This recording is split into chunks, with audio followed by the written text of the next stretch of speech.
Hey, welcome back. What's the number one thing preventing you from putting a bullet on target on a white-tailed deer at any type of range? Number one thing. It's pretty easy. It's you. It is me. Yeah. Most of the time, or virtually all the time, you are the weak link. So when you're going to buy a rifle or look to buy a rifle, you shouldn't make your link any worse than you need to. Now, where I'm coming from is recoil. Okay, there's been a lot said over the years about shooting as much gun as you can, as accurately as you can. And if it's too much recoil, you should back down to something smaller. Okay, makes sense.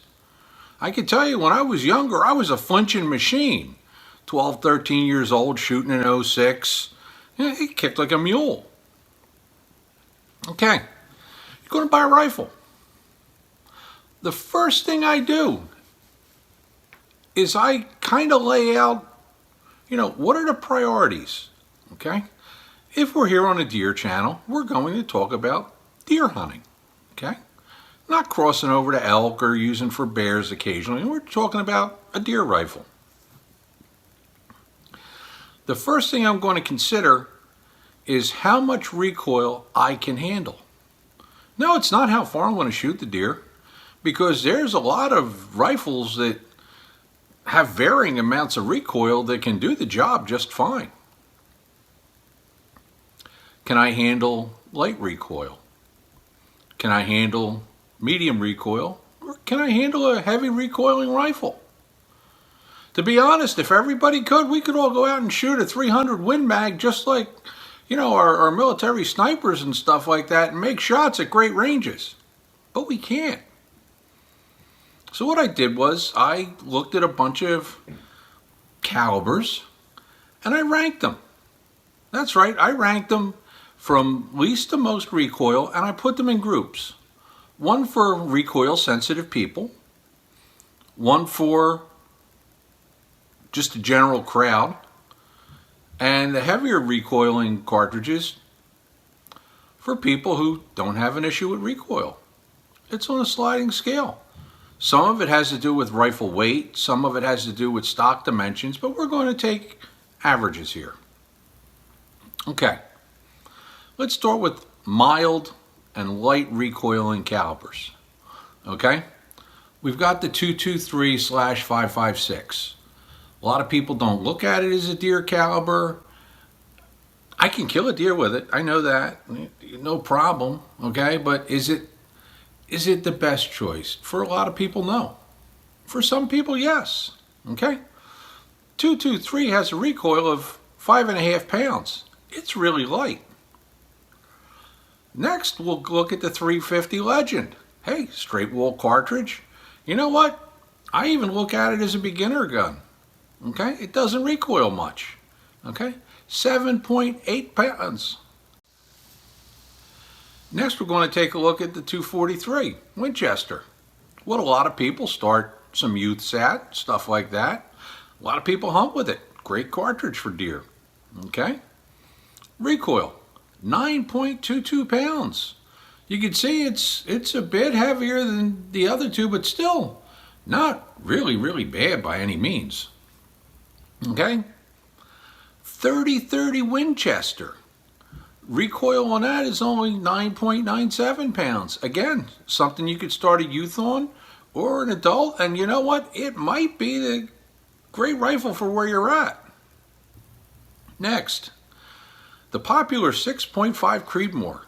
Okay, and that's where I cut off the line for mild recoiling cartridges. Okay, light recoil, 11.87 pounds. I had to draw a line somewhere, and I drew the line at 12 pounds. So the next category, and you're going to see a lot of all-time favorites in here because they're great rifles. Okay, and a lot of people say you don't ever need anything more than this to harvest a deer, no matter how close or far it is. We'll start with the 2506 Remington. 12.69 pounds. Not huge recoil, but probably not something that a very beginner would want to shoot, we jump up to 14.88 pounds on the 7mm 08, 270 Winchester at 17.5 pounds, maybe a hair more, and the 308 at a hair over 18 pounds. Okay? Now, I'll give you three, and you're going to say, well, these aren't terrible recoiling cartridges, but you know what? They're starting to get on the heavier side. And there was a reason why the U.S. government took the 30-06 and made that the weapon of choice. You see, the military decided with 30-06, that would be the most recoil that the average guy could handle. So I figure if it's good enough for the military, it's good enough for me.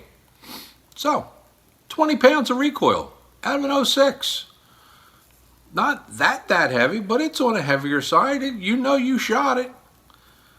Next up would be the 7mm Remington Magnum. I own one. Great rifle. 23 pounds. Again, a little more than the 06. Finally, if you really want to wallop, 300 Win Mag. That's right, 300 Win Mag will hit you at just about 30 foot-pounds of energy. That's right, 30 pounds. That's nothing to sneeze at. That's pretty good recoil. So, we've decided what recoil zone we want to be in.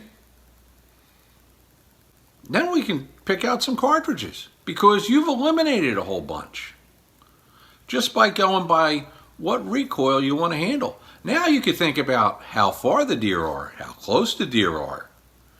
Or do you want a short-barreled rifle because you're hunting in brush? Because we all know that there is no such thing as a brush gun, right? As in shooting through a bunch of brush and hitting your target?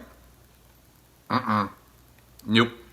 You could say it all you want, 45, 70, 35, Remington, whatever. Nothing is impervious to going through brush. Okay. Say I'm mid-recoil type of guy. That leaves me open to a bunch of calibers, even calibers that I didn't talk about. We've got 25-06, 7mm 08, 6.5 PRC. The list goes on and on and on and on. So you could see that you're not really losing anything by first coming up with what recoil range you need to be in. After that, you can look at what action you want. A lot of people are going to take a bolt action. Some people will take a single shot break open. Some people are looking for a pump or a lever. Hey, whatever you want to use, that's good with me. Finally, you're going to want to consider optics. Can I get away with a 2-7? Nice little compact scope, keep everything light. Am I going to be shooting at ranges where I really need some magnification? Hey, 3-9 is nice, but 4-12 is nice too, and even magnifications up to 16 power or so can come in mighty handy when you're hunting. So next time you're thinking about buying a new rifle, start out with how much recoil you want to take. Hey, till next time, I'm Steve.